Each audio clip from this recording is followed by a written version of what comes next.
Dear students, नमस्कार।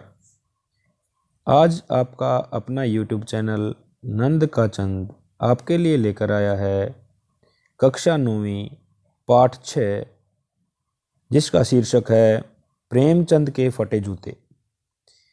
ये पाठ कक्षा 9th के सेकंड सेमेस्टर के सिलेबस में दिया गया है। जो सेकंड सेमेस्टर के एग्ज़ाम होंगे उनमें इस पाठ में से प्रश्नोत्तर पूछे जाएंगे, जिसके लेखक हैं हरिशंकर परसाई। तो आइए करते हैं पाठ 6 प्रेमचंद के फटे जूते के शब्दार्थ। इसमें पहला शब्द है अध्यापन।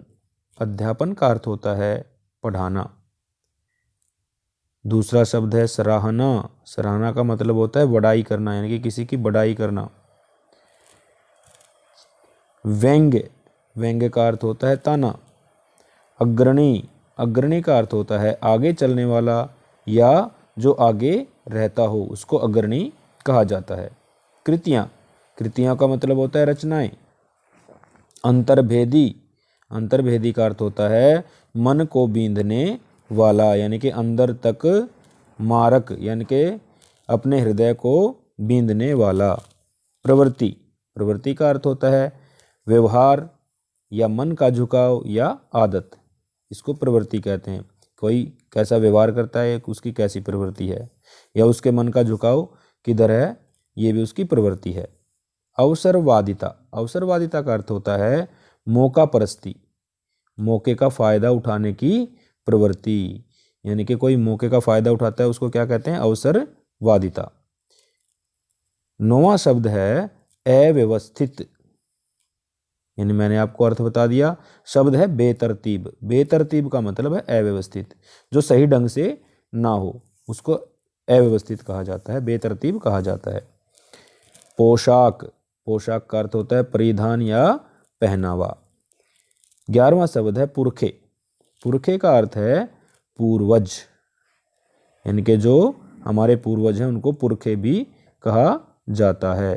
तो इस पाठ में प्रेमचंद को हरिशंकर परसाई ने अपना साहित्य का पुरखा कहा है कि हे साहित्य के पुरखे। पुरखे का मतलब पूर्वज।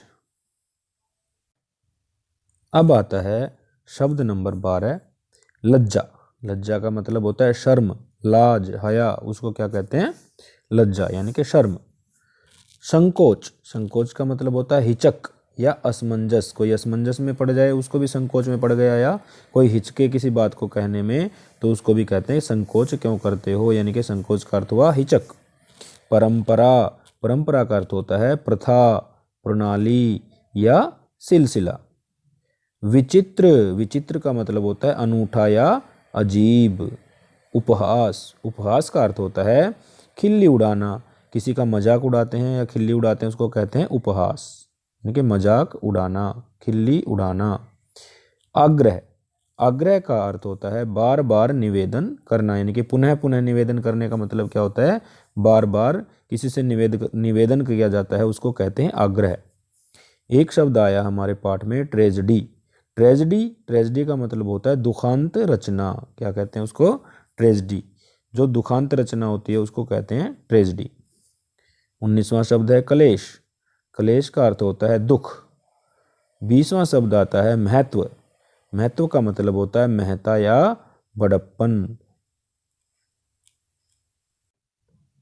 अब आता है शब्द नंबर 21, जो हमारे इस पाठ में आया है जब हमने इसका अध्ययन किया था।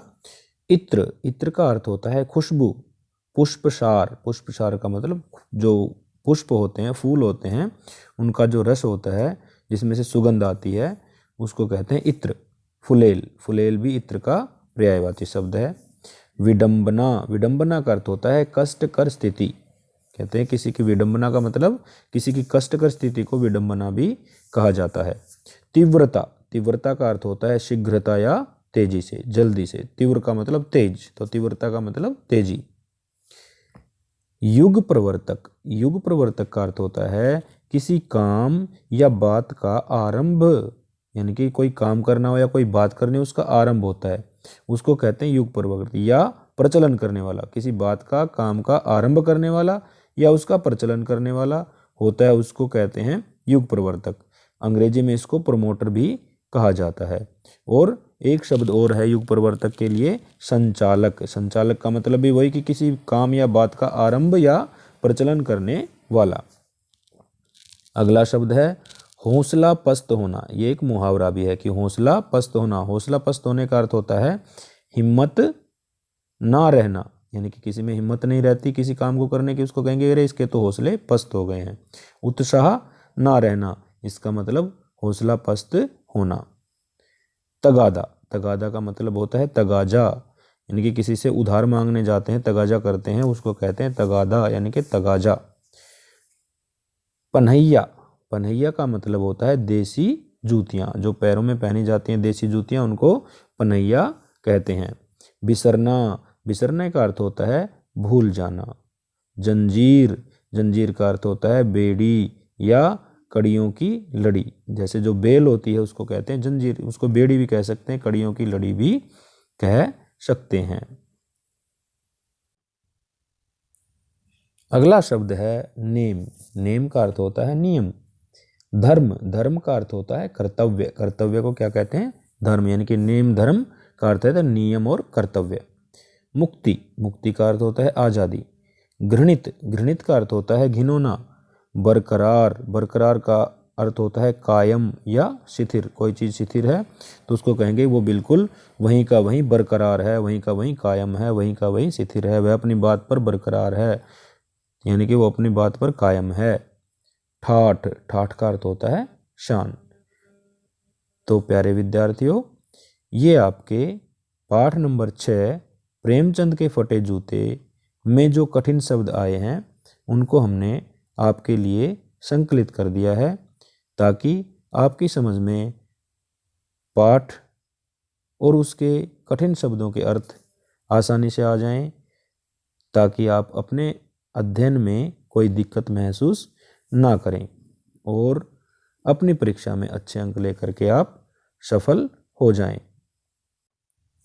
अगर आपको हमारी वीडियो अच्छी लगी हो तो इसको लाइक शेयर ज़रूर करें, और अभी तक अगर आपने हमारे चैनल को सब्सक्राइब नहीं किया है तो हमारे चैनल नंद का चंद को अवश्य सब्सक्राइब कर लें, ताकि अगली आने वाली वीडियो की आपको समय पर जानकारी हो जाए और आप अच्छी तैयारी करके परीक्षा में अच्छे अंक लेकर के सफलता प्राप्त करें।